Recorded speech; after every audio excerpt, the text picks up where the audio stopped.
अस्मितामूलक विमर्श।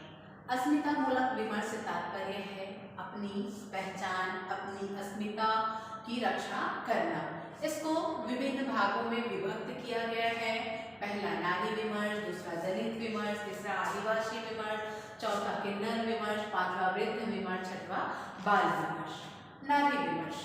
नारी विमर्श पुरातन समय में अगर हम देखें तो नारियों की स्थिति दयनीय थी। उनको मूल रूप से जो अधिकार थे वह प्राप्त नहीं थे। उनका शोषण अत्यधिक होता था, उनको पर्दे में रखा जाता था। तो नारी अपने अस्तित्व की तलाश करते हुए वह शिक्षा या रोजगार के क्षेत्र में वो आगे आई और वर्तमान परिवेश में अपनी भागीदारी का निर्वहन कर रही है और इससे संबंधित अब रचनाएं हो रही हैं, इन पर संगोष्ठियां हो रही हैं, इन पर विचार विमर्श हो रहे हैं और नारी विमर्श से संबंधित लेखन कार्य जो है वर्तमान परिवेश में किए जा रहे हैं। दूसरा दलित विमर्श।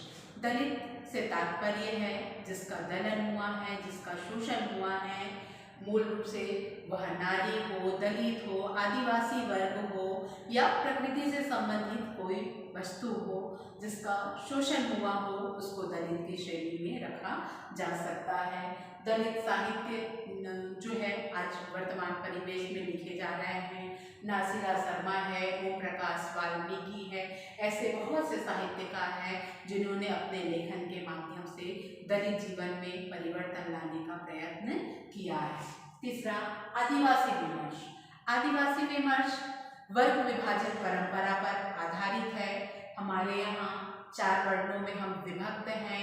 आदिवासी वर्ग को वो अधिकार प्राप्त नहीं थे जो एक उच्च वर्ग को प्राप्त थे। उनका शोषण अत्यधिक हो रहा था, तो उनको महसूस होने लगा कि हम अपने अधिकारों के प्रति सजग हो और वह इसके लिए आवाज उठाने लग गए। इसलिए आज वर्तमान परिवेश में आदिवासी विमर्श जो है एक महत्वपूर्ण बिंदु के रूप में दिखलाई पड़ रही है। अगला किन्नर विमर्श।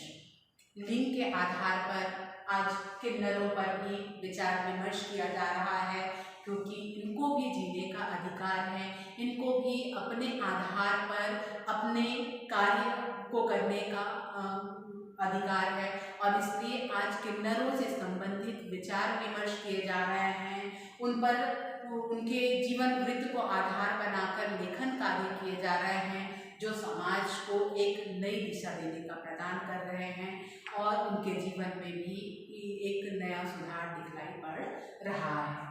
अगला वृद्ध विमर्श। आज वर्तमान परिवेश में आधुनिक जीवन शैली के कारण इनके जीवन में बहुत परिवर्तन आए हैं। इनका जीवन जो है वो कष्टमय हो गया है। महानगरीय संस्कृति के कारण जो है वृद्धों को एक कष्टमय जीवन व्यतीत करना पड़ रहा है। उनको अपने ही घर में शोषण का शिकार होना पड़ रहा है और उसके जीवन वृत्त को आधार बनाकर आज लेखन कार्य किए जा रहे हैं। आज एकल परिवार होने के कारण जो है इनको वो सुविधाएं प्राप्त नहीं होती है जो सामूहिक परिवारों में होती थी और घर जो है वो छोटी व्यवस्था होने के कारण जो है इनका शोषण भी अधिक हो रहा है। तो यह वृद्ध विमर्श आज एक नए विमर्श के रूप में उभर कर आया है। अगला बाल विमर्श।